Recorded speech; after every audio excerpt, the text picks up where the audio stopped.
La conquista, 1521. Llega Hernán Cortés al encuentro con los indígenas, donde les muestra sus plantas, animales, impone nuevas creencias y así da inicio la Nueva España. Reformas borbónicas, 1700-1788. Fallece el último heredero de los Austria en España, Carlos II, lo que hace que lleguen los Borbones, haciendo que las leyes cambien tanto en España como en la Nueva España, trayendo con ellos nuevas reformas religiosas, económicas y militares. Tiendas de raya en el Porfiriato, 1876-1911. Porfirio Díaz trajo con él la innovación a México, el ferrocarril, crecimiento económico, así como nuevas leyes. Adoptó de la antigua Europa las tiendas de raya, que eran establecimientos de crédito para el abasto básico, ubicada junto a fábricas o haciendas donde los obreros o campesinos eran obligados a realizar sus compras. En México eran conocidas como de raya porque la mayoría de la población era analfabeta y firmaban con una raya. Se crearon sistemas de fiado, donde si no podías pagar después, pero era una trampa que se hacía un ciclo infinito. Por ejemplo, José trabajaba en una fábrica, tenía un sueldo bajo, pero con él tenía que mantener a su familia. José tenía un hijo, José Jr. Después, las deudas de José se empezaron a acumular. ¿Qué iba a hacer José? No terminaba de pagar, entonces moría y las deudas de José pasaban a José Jr., pasando así al hijo de José Jr. y al nieto de José Jr. Escena trágica, 1913. Francisco Madero logró convertirse en presidente de México, pero habían asesinado a muchos presidentes. El ejército de Victoriano Huerta se enfrenta en el Palacio Nacional el 13 de febrero contra el gobierno de Madero y Pino Suárez, quienes fueron obligados a renunciar y luego fueron asesinados. El avance conseguido después del Porfiriato fue perdido con la muerte de Madero. Ahora, ¿qué va a pasar en México? Guerra Cristera, 1926-1929. Después de la separación del gobierno y la iglesia, en el gobierno de Plutarco Elías Calles, milicias laicos, presbíteros y religiosos católicos fueron prohibidos de hacer los actos. Ya no se podían celebrar misas, bautizos, bodas y lo tenían que hacer en secreto. Lo que alguna vez fue la identificación de México quedó prohibido. La gente se levantó en armas para tener un gobierno laico, pero murieron 250,000 personas. Tlatelolco 68, lo que comenzó como un movimiento social entre estudiantes y trabajadores de la UNAM, el IPN y la Ibero, terminó como una masacre un día antes de la inauguración de los Juegos Olímpicos México 68. Fue donde todo el mundo y el resto de México se dio cuenta de la realidad de nuestro país gracias al gobierno de Díaz Ordaz, donde importaba más la apariencia pública mundial que la misma sociedad. Al día siguiente, en la inauguración, pareciera que no pasó nada, y siguió así durante los siguientes años del gobierno del PRI.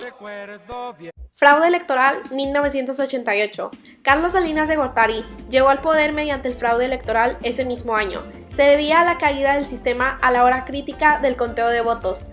Las elecciones terminaron en 50.70% a favor del Partido Revolucionario Institucional contra 31.10% del FDN a favor de Cuauhtémoc Cárdenas.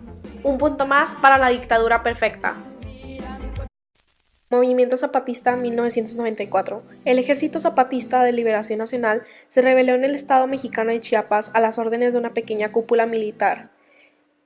Buscaban igualdad y respeto, que no por ser de otros orígenes deberían tener menos privilegios que los demás, que respetaran sus bosques y ríos.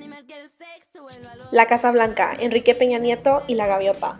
El presidente de México y su esposa compraron una casa en Lomas de Chapultepec, en la Ciudad de México, con un valor de $7 millones.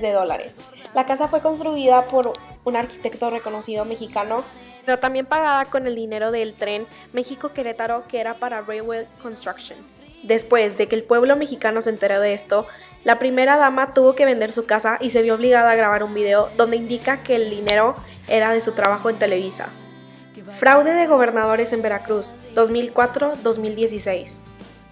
2004. Fidel Herrera queda electo como gobernador de Veracruz, uno de los estados más inseguros de toda la República Mexicana. Herrera, perteneciente al PRI, trajo con él las quimioterapias falsas, feminicidios y paso al narcotráfico en el estado. Acabando su sexenio, se fue a España y llegó Duarte, que siguió con lo mismo e hizo caso omiso, pero también siguió robando.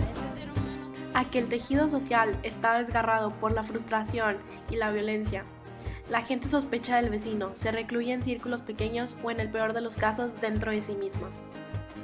México es el país de la desigualdad. ¿Acaso en ninguna parte la hay más espantosa en la distribución de fortunas, civilización, cultivo de la tierra y población?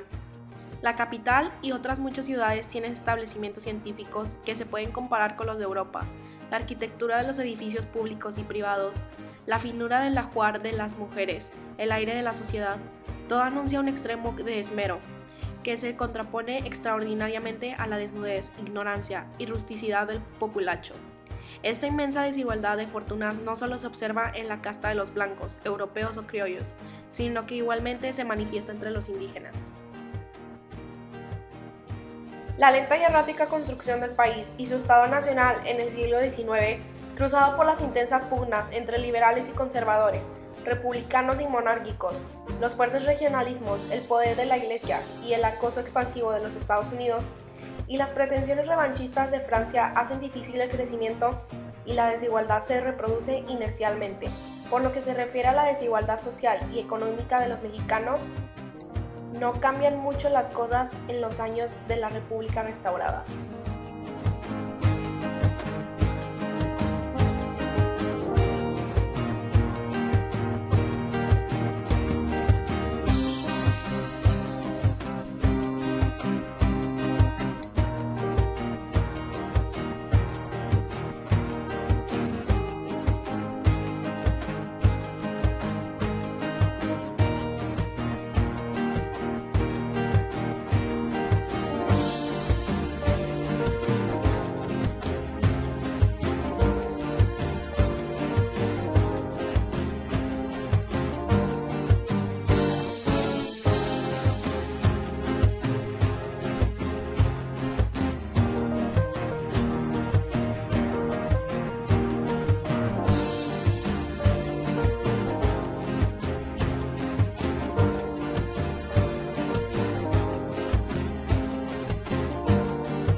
Visión extranjera. La visión que los extranjeros tienen acerca de nuestro país es muy superficial. Muchas veces piensan que la imagen del mexicano es una persona con el típico bigote, de tez un poco oscura, pelo negro, flojos que no trabajan, que todo es pura fiesta en el país y que vive alrededor del narco, que está rodeado de la corrupción y violencia. Pero por otro lado también se ha dicho que los mexicanos son católicos y muy amigables, pero sus actos demuestran otras cosas. Los países extranjeros los ven como violentos mientras atraviesan cualquier tipo de crisis. Les falta una mentalidad más pacifista para poder progresar. Los extranjeros también consideran a México como un país inseguro y violento, ya que las noticias que predominan son las matanzas y tiroteos. Además, somos conocidos por nuestro gobierno corrupto, presidente inexperto y la mala organización del país. Ven nuestro país con diversas atracciones recreativas, con nuestras grandes playas y selvas. Nuestra flora y fauna han logrado conquistar a los extranjeros en los últimos años con las distintas propagandas, lo que hace que más personas se den la oportunidad de conocer la diversidad y magnitud de nuestra nación.